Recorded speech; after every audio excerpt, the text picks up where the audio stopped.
அல்லேலூயா, அல்லேலூயா, அல்லேலூயா. இந்த ஆசீர்வாதமான ஜெபத்திற்கு வந்திருக்கிற தேவ பிள்ளைகள் யாவருக்கும் இயேசுவின் நாமத்தினாலே இணையில்லா நல்ல வாழ்த்துக்களை தெரிவித்துக் கொள்கிறேன். மீகா 7 அதில் சொல்லப்பட்ட வார்த்தை 15 உன்னை அதிசயங்களை காண பண்ணுவேன். எகிப்தில் எப்படி அதிசயத்தை காண பண்ணாரோ அதே போல் தேவன் நமக்கு அதிசயத்தை காண பண்ணுவார். அல்லேலூயா. இது இந்த மே மாதத்தினுடைய வாக்குத்தத்தமாக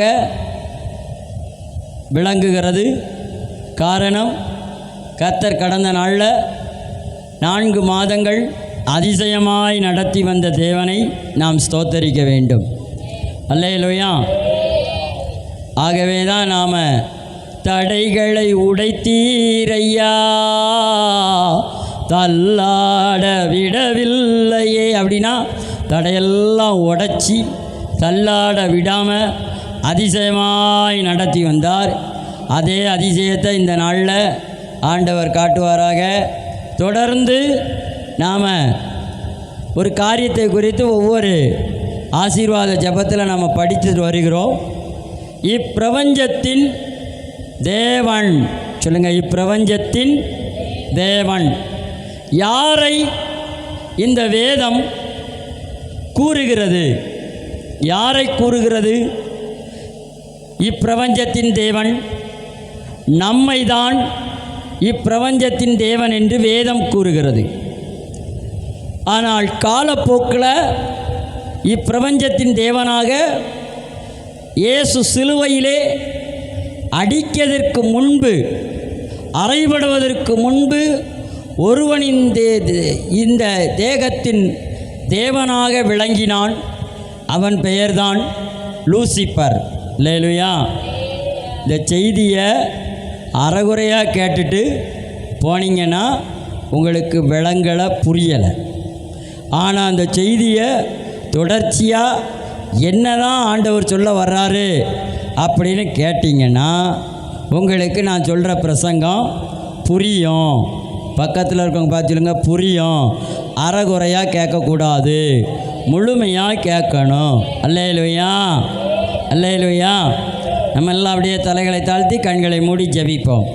அன்பின் பரலோக பிதாவே, ஆசீர்வதிக்கப்பட்ட நல்ல நேரத்திற்காக ஸ்தோத்திரம். இந்த பிரபஞ்சத்தின் தேவன் நாங்கள் தான் என்று வேதம் எங்களுக்கு போதித்து அருளுகிறது. இதை நாங்கள் கற்றுக்கொண்டு நேர்மறையாய் இந்த பூமியிலே வாழ கிருபையை அருளும். இயேசுவின் நாமத்தின் ஜெபிக்கிறேன் நல்ல பிதாவே, ஆமென். இந்த சத்தியத்துக்கு நான் ஒரு பேரிட விரும்புகிறேன். புதிய உடன்படிக்கையின் வெளிச்சம். சொல்லுங்க, புதிய உடன்படிக்கையின் வெளிச்சம். இந்த வெளிச்சத்தை நாம் அறிந்தால் மட்டுமே தான் நாம் உண்மைக்கு குருடாக்கப்படாமல் வாழ முடியும். அல்லேலூயா. நாமெல்லாம் நிறைய நேரம் குருடாக தான் வாழ்ந்துக்கிட்டு இருக்கிறோம். உண்மைக்கு குருடாக இருக்கிறோம். சொல்லுவோம், உண்மைக்குமே நான் குருடாக தான் இருக்கிறேன் அப்படிங்கிற மாதிரி உண்மையான சம்பவத்துக்கு நாம் குருடாக இருக்கிறோம். அதனால தான் இந்த சத்தியத்துக்கு நான் பேரிட்டது என்னென்னா, புதிய உடன்படிக்கையின் வெளிச்சம். அல்லேலூயா. வெளிச்சம் இருந்தால் குருட்டு வராது, வெளிச்சம் வரும். அல்லேலூயா. சரி, இந்த செய்தியினுடைய தலைப்பு இப்பிரபஞ்சத்தின் தேவன் நாம் தான். சொல்லுங்க, இப்பிரபஞ்சத்தின் தேவன் நாம் தான். அதற்கு வேதம் நமக்கு சில வசனங்களை நமக்கு கொடுத்திருக்கிறது. அவைகளை நாம் வாசிக்கலாம். சங்கீதம் 82:6. கர்த்தர் ஆதாம் ஏவாளை இந்த உலகத்தின் தேவர்கள் ஆக்கினார். அல்லேலூயா. பைபிளில் அங்கே கிடையாது. ஆனால் நான் சொல்கிறேன், அந்த வசனத்தை வாசிக்க முன்னாடி கர்த்தராய தேவன் ஆதாம் ஏவாளை இந்த உலகத்தின் தேவர்களாக ஆக்கினார். சரியா? அதுக்கு வசனம் நமக்கு என்ன சொல்லுது அப்படின்னா, நீங்கள் தேவர்கள் என்றும் நீங்கள் எல்லோரும் உன்னதமானவரின் மக்கள் என்றும் நான் சொல்லியிருந்தேன். குரலையா சொல்லுங்க. அப்போ இந்த சத்தியம் நமக்கு தெளிவுபடுத்துறது, இப்பிரபஞ்சத்தின் தேவன் நாம் தான். அல்லேலூயா. சரி, இப்பிரபஞ்சத்தின் தேவன் நாம் இல்லை என்று எல்லோரும் மறுப்பதற்கு காரணம், ஆதாம் ஏவாள் மீறுதல்னால அவர்கள் தேவர்களாக விளங்கினார்கள். அவர்கள் பதவியை பாதுகாவலனாகிய லூசிபருக்கு கொடுத்தபடினால அவன் பிற்காலத்தில் பிசாசாய் மாறினான் என்பதைத்தான் இங்கே நாம் இந்த சத்தியத்தில் படிக்க போகிறோம். அல்லேலூயா. இந்த செய்தியை கேட்டுக்கொண்டிருக்கிற ஆன்லைன் பீப்புள், நீங்கள் நிறைய பேருக்கு, அறிவில்லாதவர்களுக்கு, வெளிச்சம் இல்லாதவர்களுக்கு, குருடர்களுக்கு இந்த சத்தியத்தை வாட்ஸ்அப் மூலமாய், ஃபேஸ்புக் மூலமாய், ட்விட்டர் மூலமாய், இன்ஸ்டாகிராம் மூலமாய், யூடியூப் மூலமாய் இதை நீங்கள் அவர்களுக்கு ஷேர் பண்ணுங்கள், லைக் பண்ணுங்கள், கமெண்ட் பண்ணுங்கள். கடவுள் உங்களோடு இருக்கிறார். நீங்கள் தான் கடவுள் என்பதை கடவுள் உங்களுக்கு தெரிவிக்கிறார். அல்லேலூயா, அல்லேலூயா, அல்லேலூயா. பாருங்க, பின்னுடன் அங்கே நாம் பார்க்கும்போது தேவன் மனிதனை உண்டாக்கி அவனிடம் சொல்லுகிறார், நீங்கள் தேவர்கள். அல்லேலூயா சொல்லுங்க. தேவன் மனிதனை உண்டாக்கினாராம். உண்டாக்கி அவர்கள் என்ன சொன்னாராம், நீங்கள் தான் தேவர்கள், நீங்கள் தான் தேவர்கள். யாரு? ஆதாம் ஏவாள். ஆதாமே, ஏவாளே, நீதான் கடவுள், நீதான் இந்த பூமிக்கு கடவுள் என்று சொல்லி அவர்களை தேவன் நியமித்தார் என்பதைத்தான் நாம் சங்கீதம் 82:6 நாம் பார்த்தோம். அல்லேலூயா. அது தெய்வீகத்தின் அடிப்படையில் தேவர்கள் என்றால், ஆனால் ஆளுகையை பெறுவதினால் தேவர்கள் நமக்கு பூமியின் மீது ஆளுகை, வல்லமை, அதிகாரத்தை தேவன் கொடுத்து இருந்தார். அல்லேலூயா, அல்லேலூயா. இதை நாம் எங்கே புதிய வெளிச்சத்தில் பார்க்க முடியும் அப்படின்னா, யோவானுக்கு எழுதின சுவிசேஷம் 1ஆம் அதிகாரத்தில் 12வது வசனத்தில் இயேசு கிறிஸ்துவை எத்தனை பேர் விசுவாசிக்கிறீர்களோ அத்தனை பேரும் தேவர்கள். அங்கே தேவர்கள் என்று சொல்லப்படுவதற்கு பதிலாக பிள்ளைகள் என்று சொல்லப்பட்டிருக்கிறது. ரோமருக்கு எழுதின நிருபம் 8ஆம் அதிகாரத்தில் அங்கே சொல்லப்பட்டிருக்கிறது, அப்பா பிதாவே என்று அழைக்கும் புத்திர சுவிகாரங்களை பெற்றிருக்கிறோம் என்று சொல்லி பவுல் புதிய உடன்படிக்கையின் சத்தியத்தை, வெளிச்சத்தை நமக்கு காட்டுகிறார்.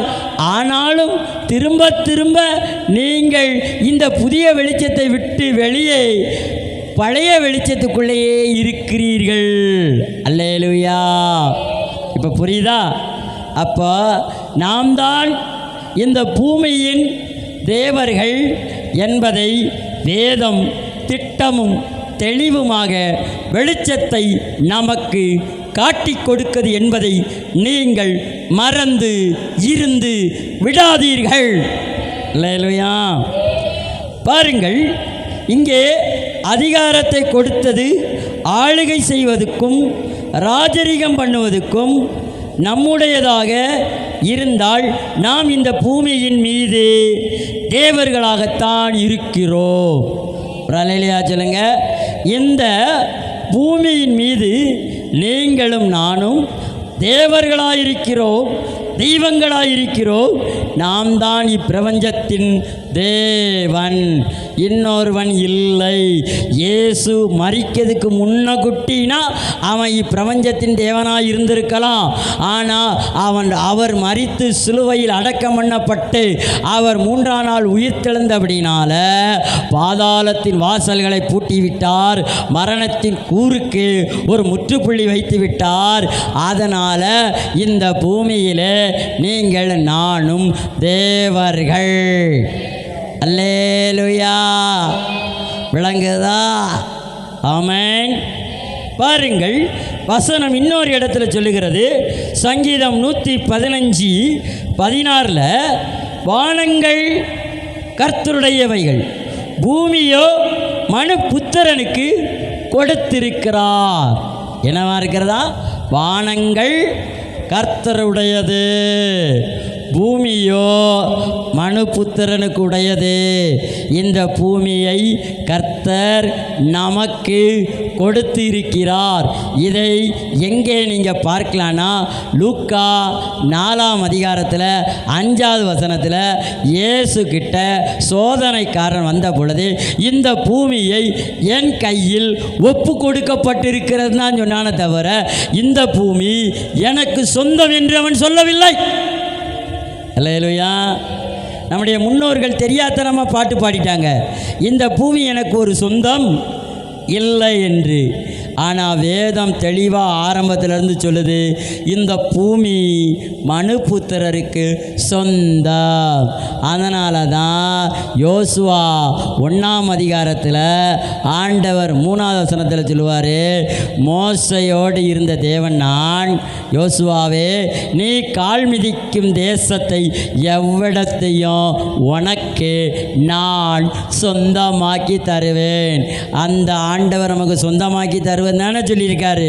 மனுபுத்திரனுக்கு, ஊரில் உள்ளவனுக்காக சொல்லியிருக்காரு, நமக்கு தான் சொந்தமாக்கி தருவேன்னு சொல்லியிருக்காரு. அப்போ இந்த புதிய வெளிச்சத்துக்குள்ள நீங்கள் நானும் இருக்கணுமா வேண்டாமா? அல்லேலூயா, அல்லேலூயா, அல்லேலூயா, அல்லேலூயா. மாடு தன் எஜமானனை அறிகிறதாம், கழுதை தன் ஆண்டவனின் முன்னிலையை அறிகிறதா? இந்த இஸ்ரவேல் ஜனங்களோ கர்த்தரை அறியாமலும் உணராமலும் இருக்கிறார்கள் என்று ஏசாயா தன்னுடைய 1ஆம் அதிகாரத்தில் 3வது வசனத்தில் சொல்கிறாரு. அல்லேலூயா.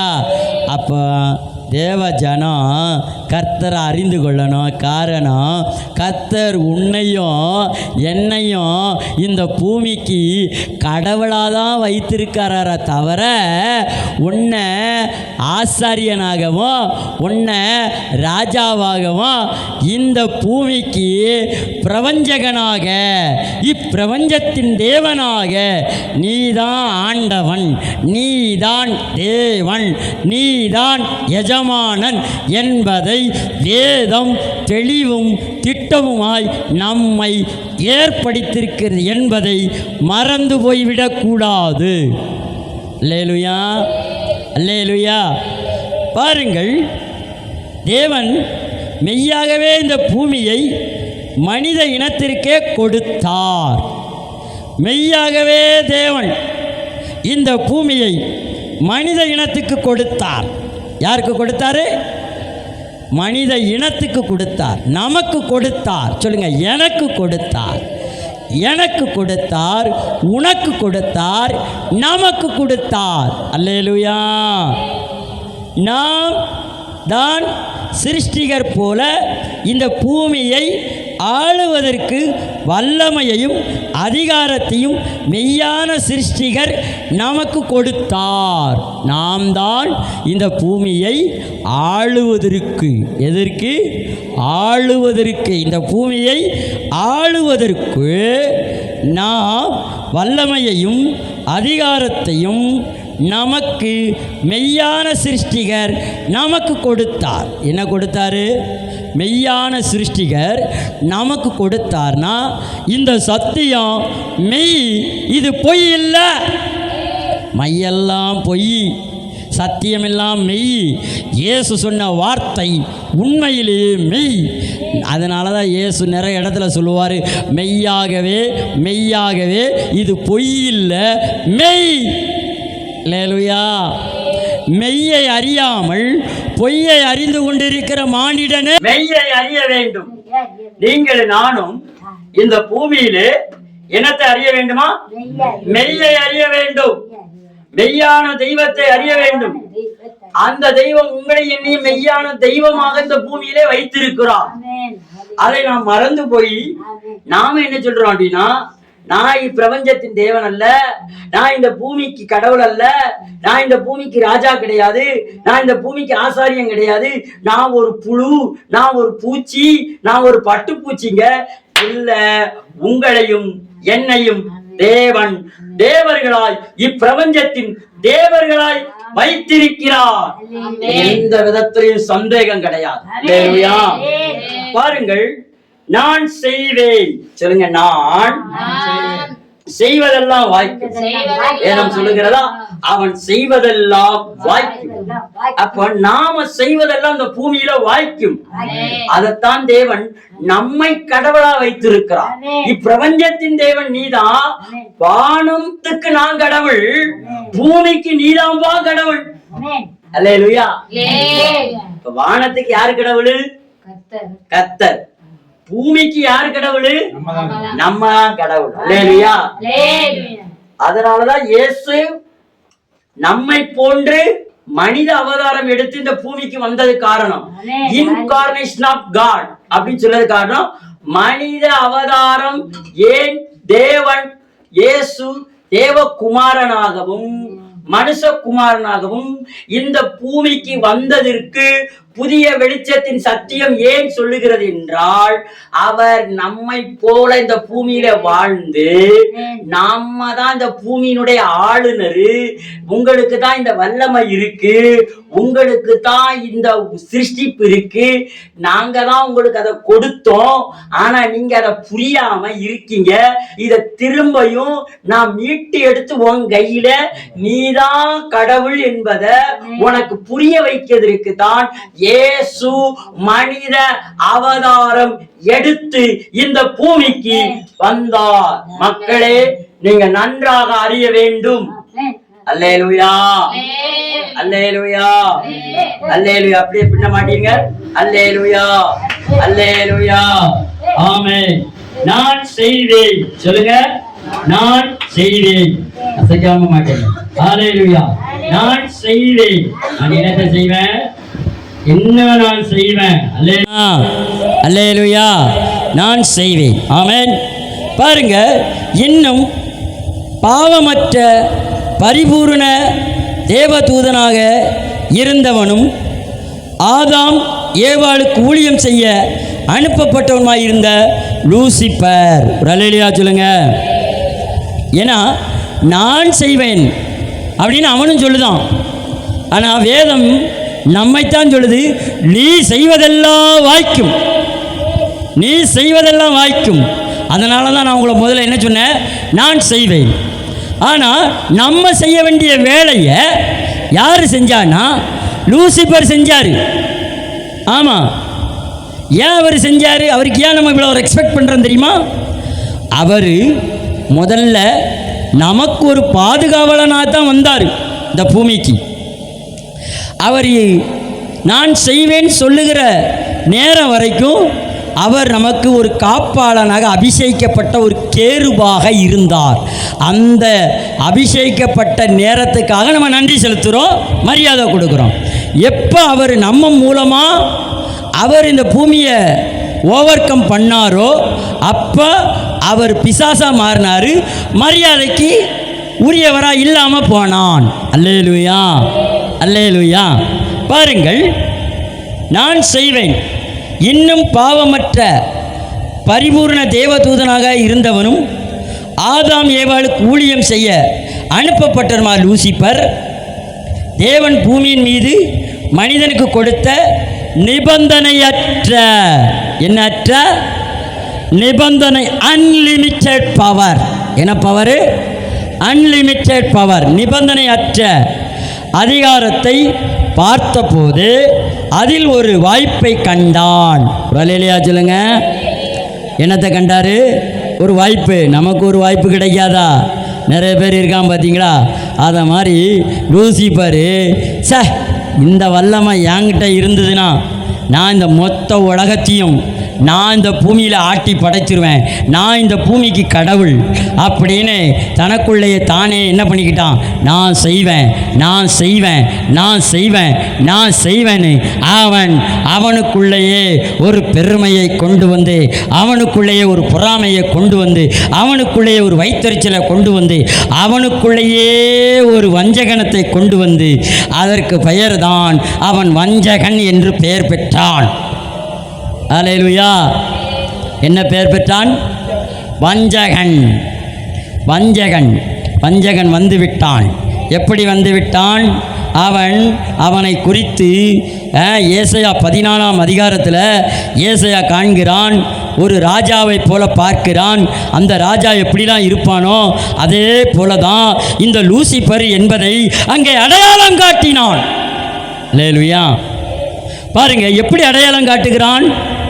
அதிகாலையின் மகனாகிய விடிவெள்ளியே, நீ வானத்திலிருந்து விழுந்தாயே, ஜாதிகளை ஜனங்களை ஈனப்படுத்தினாயே, நீ தரையிலே விழ வெட்டுப்பட்டாயே, நான் வானத்துக்கு ஏறுவேன், தேவனுடைய நட்சத்திரத்துக்கு மேலாக என் சிங்காசனத்தை உயர்த்துவேன், வடபுறத்தில் உள்ள ஆராதனை கூடத்தின் பர்வதத்தில் வீற்றிருப்பேன் என்றும், நான் மேகங்களுக்கு மேலே உன்னதத்தை ஏறுவேன், உன்னதமானவருக்கு ஒப்பாவேன் என்று நீ உன் இருதயத்திலே சொன்னாயே. அல்லேலூயா.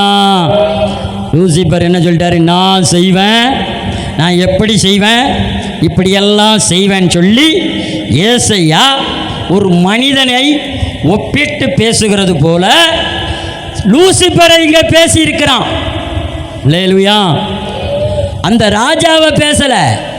ஒரு ராஜா இப்படி பெருமையாக இருக்கிறானே, இதே போலதான் லூசிபரும் ஏதேன் தோட்டத்தில் இப்படி செய்வேன் என்று பெருமை கொண்டவன். அதனால தான் ஒரு பக்தன் பாடினான், அப்பா அலை போ சாத்தானே, அப்பா அலை போ சாத்தானே, பெருமை கொண்டவன் நீதானே அப்படின்னு சொன்னானா இல்லையா? அல்லேலூயா. பாருங்கள், லூசிபர் தேவனிடம் பொறாமை கொண்டான். யாரிடம் பொறாமை கொண்டான்? ஆண்டவரே, நீர் அவனுக்கெல்லாம் பெரிய வல்லமையை கொடுத்திருக்கிறாரு, எனக்கு மேலே கொடுத்திருக்கிறாரு, ஆனால் இவனுக்கு கீழே நிபந்தனையற்ற வல்லமை. இந்த வல்லமையை திருடுவதற்குத்தான் நான் செய்வேன் என்று திட்டமிட்டான். பார்த்தீங்களா? அதனால தான் யோவானுக்கு எழுதின சுவிசேஷ வெளிச்சத்தில் இயேசு 10 சொல்கிறாரு, 10:10, திருடன் திருடவும் கொல்லவும் அழிக்கவே வந்தான் ஏதேனுக்குள்ளே, நானோ புதிய ஏதேனை உண்டாக்க வந்தேன். அந்த ஏதேன் என்னவென்றால், எச்சமனை என்கிற தோட்டம் ஒரு ஏதேன், கல்லறை தோட்டம் என்கிற ஏதேன். இந்த ஏதேனுக்குள்ளே நான் வந்தேன். இந்த ஏதேனில் நான் என்ன கொண்டு வந்தேன்? நானோ நித்திய ஜீவனாகிய பரிபூரணத்தை உண்டாக்க வந்தேன். கைகளை தட்டி இயேசுவுக்கு நன்றி செலுத்துவோம். ஏனென்றால் நீங்கள் இந்த பூமியிலே ஏதேனை போல வாழ்வதற்கு இயேசு கல்வாரி தோட்டத்தின் ஏதேனில் தன்னை வெற்றி சிறந்தார். அல்லேலூயா, அல்லேலூயா. உன்னத தூதனாக இருப்பையில் அவன் திருப்தி காணவில்லை. அவன் பொறாமை கொண்டவனாக இருந்து தேவனின் ஸ்தானத்தை விரும்பினான். ஆனால் அவனுக்கு பறிக்கப்பட்ட வல்லமையினால் அவன் அந்த ஸ்தானத்தை எடுக்க முடியாததாக இருந்தான். அவன் கலகம் பண்ணாததினால் அந்த வல்லமையை அவனை விட்டு உடனடியாக நீக்கப்பட்டது. காரணம், அவனும் அழிக்கப்பட்டவன். ஆயினும் அவன் மனிதனிடத்தில் ஒரு வாய்ப்பை காண முடிந்தது. அல்லேலூயா. அவன் என்னத்தை காண முடிஞ்சிச்சு?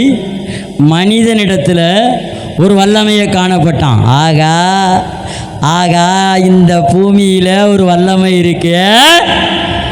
ஆனால் இந்த வல்லமையை நான் எப்படியாச்சும் என்ன பண்ணணும், எடுக்கணும்.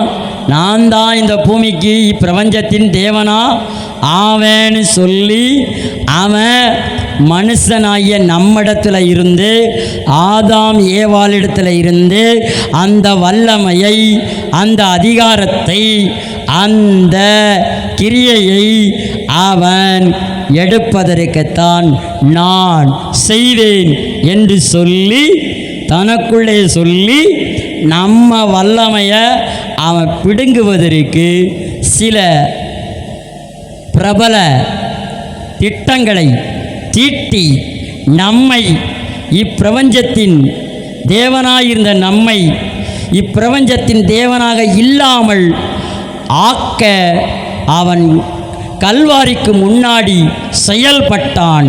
கல்வாரிக்கு பின்னாடி செயல்பட முடியவில்லை. எப்பொழுது சொல்லுங்கள், நீங்களும் நானும் இப்பிரபஞ்சத்தின் தேவன். புரியுதா? இப்பிரபஞ்சத்தின் தேவன். ஏதேனில் எப்படி இப்பிரபஞ்சத்தின் தேவனுடைய வல்லமை லூசிபருக்கு டிரான்ஸ்ஃபர் ஆகி பறிபோனது என்பதை, அந்த சம்பவத்தை தான் நாம் இந்த புதிய வெளிச்சத்தின் கண்ணோட்டத்திலே பார்த்து கொண்டு இருக்கிறோம். அல்லேலூயா, அல்லேலூயா, அல்லேலூயா. கர்த்தர் நல்லவர். ஆமென். தேவன் ஸ்தானத்தை விரும்பினான். ஆனால் அவனுக்கு பகிர்ந்தளிக்கப்பட்ட வல்லமையினால் அவன் அந்த ஸ்தானத்தை எடுக்க முடியாதவனாக இருந்தான். அவன் கலகம் பண்ணாதிருந்தான். அந்த வல்லமை அவனை விட்டு உடனடியாக நீக்கப்பட்டிருக்கும். ஆயினும் அழிக்கப்பட்டிருப்பான். ஆயினும் அவன் மனிதனிடத்தில் ஒரு வாய்ப்பை காண முடிந்தது. ஏனெனில் தூதர்களுக்கு தராத ஒன்றை, எந்த நிபந்தனைக்கும் தகுந்த தேவைகளுக்கும் ஒதுக்கீடும் கட்டுப்பாடுகளுக்கும் இல்லாத அதிகாரத்தை, பூமி அனைத்திற்கும் மீதான அதிகாரத்தை தேவன் ஆதாம் ஏவாளுக்கு கொடுத்தார். அல்லேலூயா. லூசிபருக்கு கூட அந்த அதிகாரம் கிடையாது. ஆனால் தேவன் ஆதாம் ஏவாளுக்கு, மனுகுலத்துக்கு இப்படிப்பட்ட அதிகாரத்தை, நிபந்தனை அற்ற அதிகாரத்தை கொடுத்திருந்தார். அல்லேலூயா, அல்லேலூயா. பாருங்கள், அதை அவன் கண்டான். கண்ட மாத்திரம் எப்படியாயிலும் இந்த வல்லமையை என்ன பண்ணிடணும், எடுத்துடணும், வஞ்சகம் பண்ணணும், திருடணும், அழிக்கணும், கொல்லணும். அதுக்கு பெயர்தான் மரணத்தின் அதிபதியானவன். ஆமென், அல்லேலூயா, ஆமென். ஆதாம் ஏவாளுக்கு கொடுத்தார். ஆதாம் ஏவாளை தனக்கு பணிய வைத்து தேவனுக்கு எதிராக கலகம் பண்ண வைத்து விட்டதால் இந்த உலகத்தின் புதிய ஒரு தேவனாக மாறிவிடலாம் என்று அவன் கங்கணம் கண்டினான். அது நடந்து விட்டது. அல்லேலூயா. அதனால தான் நாம் பழைய ஏற்பாடு புதிய ஏற்பாடுன்னு சொல்கிறோம். அல்லேலூயா. பழைய ஏற்பாட்டில் புதிய சக்தியை அவன் இந்த உலகத்துக்கு தேவனாக, ஒரு புது தேவனாக தன்னை நியமித்தபடினால தான் இந்த புதிய உடன்படிக்கையில், புதிய ஏற்பாட்டில் இயேசு ஒரு புது யுகத்தை தொடங்கினார். அதனால தான் புதிய உடன்படிக்கையின் வெளிச்சத்தின் சத்தியம் இயேசு ஒரு புது யுகத்தை தொடங்க வந்தார். பழையவைகள் ஒளிந்து போனன, புதியவைகள் தொடங்கப்பட்டன என்பதைத்தான் புதிய ஏற்பாடு. ஒரு ஏற்பாடை ஏற்படுத்த வந்தார். நீங்கள் நான் இப்பூமியின் தேவன் என்பதை ஏற்படுத்துவதற்கு ஏதேனில் ஒளிந்து போன, தொலைந்து போன பழைய வல்லமை அல்ல, புதிய வல்லமையை இயேசு துவங்கி வைப்பதற்கு இந்த பூமிக்கு வந்து அதை ஏற்படுத்தினார். அதான் இன்கார்னேஷன் ஆஃப் காட். அல்லேலூயா. எந்த அளவுக்கு புரிஞ்சிருக்கு? பூமி எந்த நிலைமையில் இருந்தது, எப்படி மாற்றப்பட்டது, இன்னைக்கு எப்படி மாற்றப்பட்டு கொண்டு இருக்கு நீங்கள் தான் கடவுள் என்பதை உங்கள் மத்தியில் மறுத்து விட்டார்கள். நீங்கள் தான் கடவுள் என்பதை கொள்கைகளை எழுப்ப வேண்டும், ரசிகர்களை அல்ல தொண்டர்களை எழுப்ப வேண்டும். புதிய வெளிச்சத்தின் தொண்டர்கள் எழும்பினால் இந்த புதிய உடன்படிக்கையின் சத்தியத்திற்கு எல்லோரும் மறிக்க மாட்டார்கள், உயிரோடு இருப்பார்கள். அல்லேலூயா. ஐயா அவன் அதிமுக தொண்டன், ஐயா அவன் திமுக தொண்டன், ஐயா அவன் தாவேக தொண்டன், அதனால் அந்த தொண்டன் அந்த தீக்குளித்து விட்டான். ஆனால் இந்த புதிய உடன்படிக்கையின் தொண்டன் தீக்குளிக்க மாட்டான், அநேகரை உயிரோடு எழுப்புவான். அல்லேலூயா. அதுக்கு தான் நமக்கு புதிய உடன்படிக்கையின் வெளிச்சத்தின் தொண்டர்கள் தேவை, ரசிகர்கள் அல்ல. அல்லேலூயா, அல்லேலூயா. ரசிகர்கள் வேணுமா தொண்டர்கள் வேணும் என்றால் தொண்டர்கள் தான் வேணும். ஏனென்றால் நமக்கு சபை மறுப்பாளர்கள் நிறைய பேர் வந்து நமக்கு சபையை தாக்கும் பொழுது நம்மோடு இருந்த தொண்டர்களில் ஒருவர் அருமையான அம்மா செண்டம்மா எங்களோடு கூட நின்று தொண்டு செய்தார்கள். தொண்டன் எவ்வழியோ அவ்வழியே நான் செல்வேனே தவிர நான் உனக்கு பின்னாடி வரமாட்டேன் என்று சொல்லி இன்ற வரைக்கும் நம்மோடு கூட நிற்கிறார்கள். அல்லேலூயா, அல்லேலூயா. சரி, நாம் இங்கே வருவோம். பிசாசு நான் செய்வேன் என்று சொன்னார்ல, அதைத்தான் நாம் பார்க்க போகிறோம். பாருங்க, அவர் என்ன செய்கிறாரு? அதிக மித பூமிக்கு அனைத்திற்கும் மிதமான அதிக அதிகாரத்தை ஆதாம் ஏவாளுக்கு கர்த்தர் கொடுத்தாரு. ஆதாம் ஏவாளை தனக்கு பணிய வைத்து தேவனுக்கு எதிராக கலகம் பண்ண வைத்து விட்டாள். யாரு? இவன் கலகம் பண்ணால் காணாமல் போயிடுவான்னு தெரிஞ்சு ரொம்ப நேசிக்கிற மக்களாகி ஆதாம் ஏவாளை அவருக்கு எதிராக கலகம் பண்ண தான் வஞ்சனக்காரன் உள்ள வந்தான். அவன் பேர் வஞ்சனக்காரன். தூண்டி விடுவான். கலகம் பண்ணுவதில் அவன் கில்லாடி. அல்லேலூயா. அதனால் கலகம் பண்ணுவதற்கு வைத்து விட்டால் இந்த உலகத்தின் புதிய ஒரு தேவனாக நான் மாறிவிடுவேன். நான் தான் இந்த பதவிக்கு வருவேன், நான் தான் கடவுள் என்று அவன் திட்டமிட்ட செயல்படி கண்டான், அதை செய்தான். அல்லேலூயா.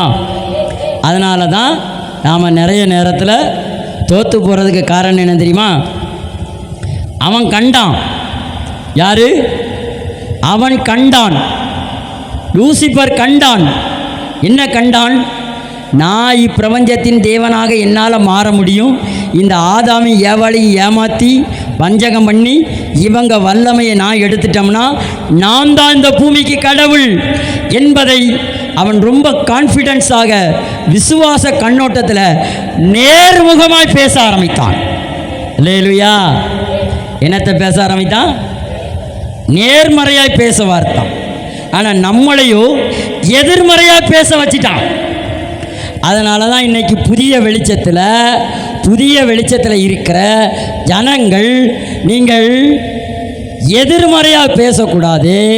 நீங்கள் எப்பமெல்லாம் நேர்மறையாக பேசுறியோ அப்பமெல்லாம் நீ தான் கடவுள். இல்லையா? சொல்லுங்க ஐயா. இப்போ புரியுதா? அம்மா இப்போ புரியுதா? அவன் நேர்மறையாக பேசி நம்மை எதிர்மறையாக பேச வச்சு நம்மளை கீழே தள்ளிட்டான், அவன் ஜெயிச்சிட்டான்.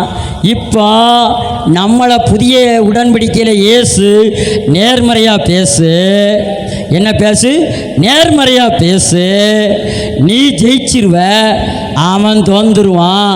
அதனால தான் மரணமே உன் கூரங்கே, பாதாளமே உன் ஜெயம் எங்கே என்று சொல்லி லாசரு மரித்த பொழுது இயேசு சொன்னார், அவன் மரிக்கவில்லை, நித்திரையாயிருக்கிறார் என்று இயேசு நேர்மறையாய் பேசினார். இயேசு கல்லறைக்கு முன்பாக வந்து நேர்மறையாய் பேசினார். கல்லறையை புரட்டுங்கள் என்று நேர்மறையாய் பேசினார். பிதாவிடத்தில் இயேசு நேர்மறையாய் பேசினார். எப்படி இயேசு பேசினார் நேர்மறையாக?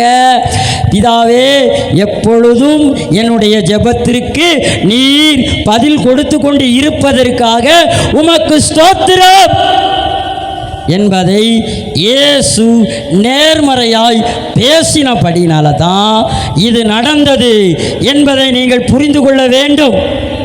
அன்பானவர்களே, நாம் புரியாத வரைக்கு நம்ம ஜெயிக்க முடியாது.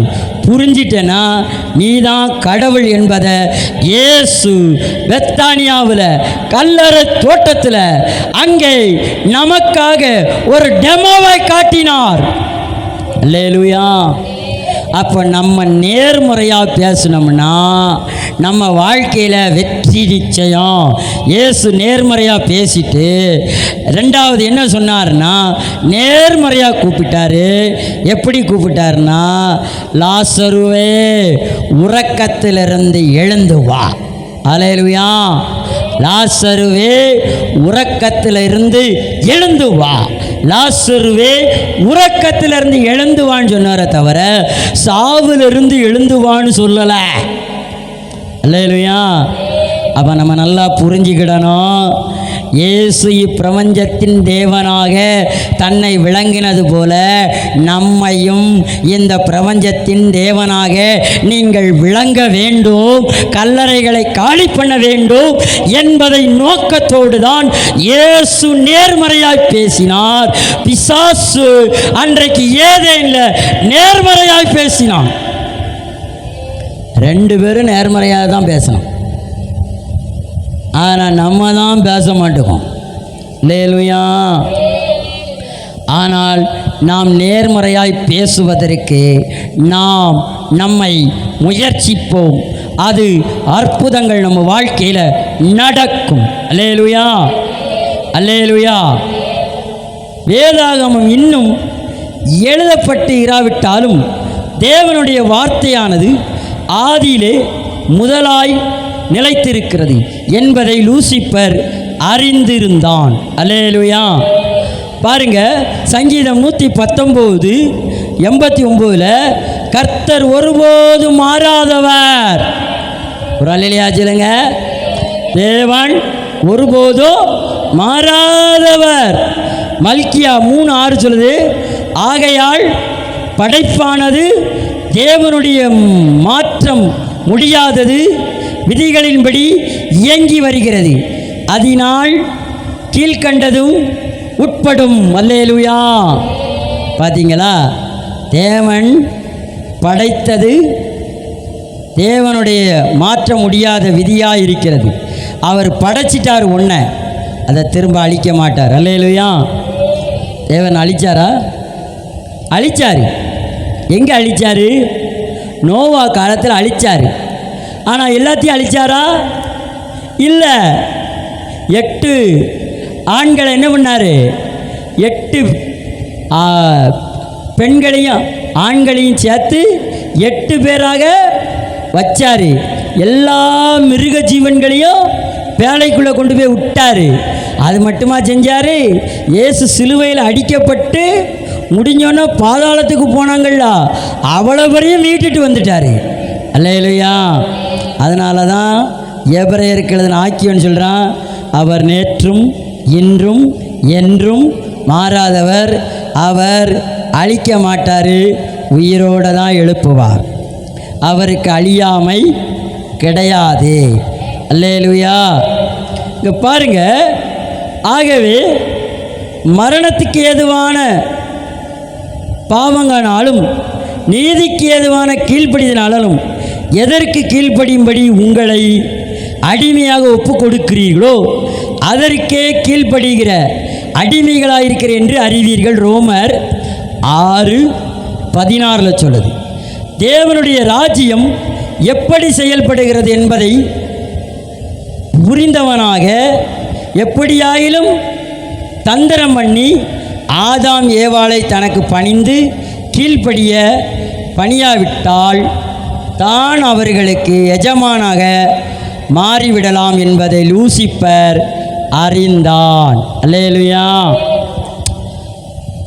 ஹலோ, அவன் எஜமானனா மாறும்படிக்கு திட்டமிட்டுட்டான். இப்பிரபஞ்சத்தின் அதிபதியாக அப்படின்னா மனுபுத்திரனுக்கு கொடுக்கப்பட்ட இந்த பூமியை அவன் ராஜாவாக, அவன் ஆசாரியனாக, அவன் எஜமானனாக, அவன் கடவுளாக மாறுவதற்கு ஒரு திட்டத்தை தீட்டினான். அல்லேலூயா. அந்த திட்டத்தை முறிக்கதான் இயேசு வந்தார். அல்லேலூயா. அந்த திட்டத்தை இயேசு முறித்து விட்டார். எடுத்து சொல்லுங்கள், அவர் கல்லறையில் அவர் முறித்து விட்டார் என்று மற்றவர்களுக்கு போய் சொல்லுங்கள். நீங்களே கடவுள் என்று இயேசு உங்களுக்காக சிலுவையிலே அறையப்பட்டு முடிக்கப்பட்டு விட்டார். கல்லறையில் எழுப்பப்பட்டு விட்டார். அவர் கல்லறை திறந்திருக்கிறது என்று எடுத்து கூறுங்கள். அல்லேலூயா, அல்லேலூயா. எடுத்து கூற வேண்டாமா? மரணத்துக்கு கூறு கிடையாது, பாதாளத்துக்கு வல்லமை கிடையாது. உனக்கும் எனக்கும் மட்டும்தான் வல்லமை இருக்கு. பிதாவுக்கும் இயேசுவுக்கும் ஆவியானவருக்கும் தான் வல்லமை இருக்கு. நமக்கு மட்டும்தான் வல்லமை இருக்கு. சாத்தானுக்கு வல்லமை இல்லை, உன் எதிரிக்கு வல்லமை இல்லை.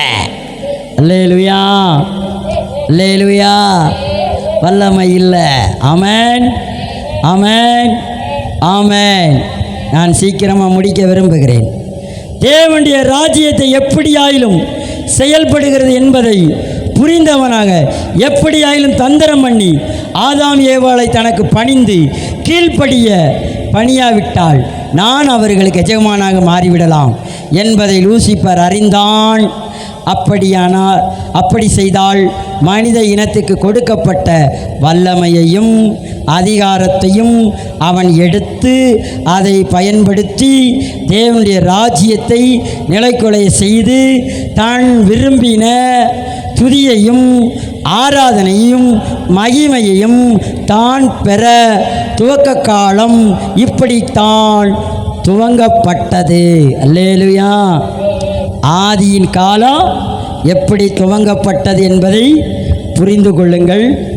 நீங்கள் தான் தேவன் என்பதை மறுத்து அவன் தேவனானதுக்கு காரணம் இதுதான். இந்த செய்தியை தொடர்ந்து நாம் கேட்போம். கர்த்தர் நம்மளை ஆசீர்வதிப்பாராக. அதனால் உங்கள் எஜமானனை நீங்கள் நல்லா அறிந்து கொள்ளுங்கள். உங்கள் ஆண்டவரை நீங்கள் நல்லா அறிந்து கொள்ளுங்கள். உங்கள் தேவனாகிய இயேசுவை நீங்கள் நல்லா அறிந்து கொள்ளுங்கள். ஏனென்றால் அவர் உங்களுக்கு தகப்பன், அவர் உங்களுக்கு ராஜா, அவர் உங்களுக்கு அரசர், அவர் உங்களுக்கு ஆசாரியன். அதனால் நீங்களும் ராஜா, நீங்களும் அரசர், நீங்களும் கடவுள். அல்லேலூயா. அவர் உங்களுக்கு கடவுள்னா நீங்கள் இந்த பூமிக்கு கடவுள். நீங்கள் தான் இப்பிரபஞ்சத்தின் தேவன். இயேசு சிலுவையில் எல்லாத்தையும் செஞ்சு கல்வாரியில் வெற்றி சிறந்தார். ஏதேன் தோட்டத்தில் மூக்காடு போட்டதை சிலுவையிலே முடித்து கல்வாரியிலே மகிமையோடு எழும்பினார். ஆகவே என் தேவன் தம்முடைய ஐஸ்வர்யத்தின்படி உங்கள் குறைவுகளை கிறிஸ்து இயேசுவுக்குள் மகிமையிலே நிறைவாக்கியிருக்கிறார் என்பதை நாம் உணர்ந்து பேசிக்கொண்டே இருப்போம். நான் தான் கடவுள். அல்லேலூயா. நான் தான் கடவுள். சொல்லுங்க, நான் தான் கடவுள், நான் தான் கடவுள், நீதான் கடவுள், நாம் தான் கடவுள். எடுத்து உரையுங்கள். மெல்ல கண்களை மூடி. ஆண்டவரே, இந்த நல்ல நாளில் நல்ல வேளையில் கர்த்தர் நான் தான் கடவுள் என்பதை எங்களுக்கு கற்பித்து கொடுத்த பாடத்துக்காய் ஸ்தோத்திரம். தொடர்ந்து உம்முடைய நாமம் மகிமைப்படட்டும். இயேசுவின் மூலம் ஜெபிக்கிறோம் ஜீவனுள்ள நல்ல பிதாவே. ஆமேன், ஆமேன், ஆமேன். என் ஆத்துமாவே கர்த்தரை ஸ்தோத்திரி, என் முழு உள்ளமே பரிசுத்த நாமத்தை ஸ்தோத்திரி.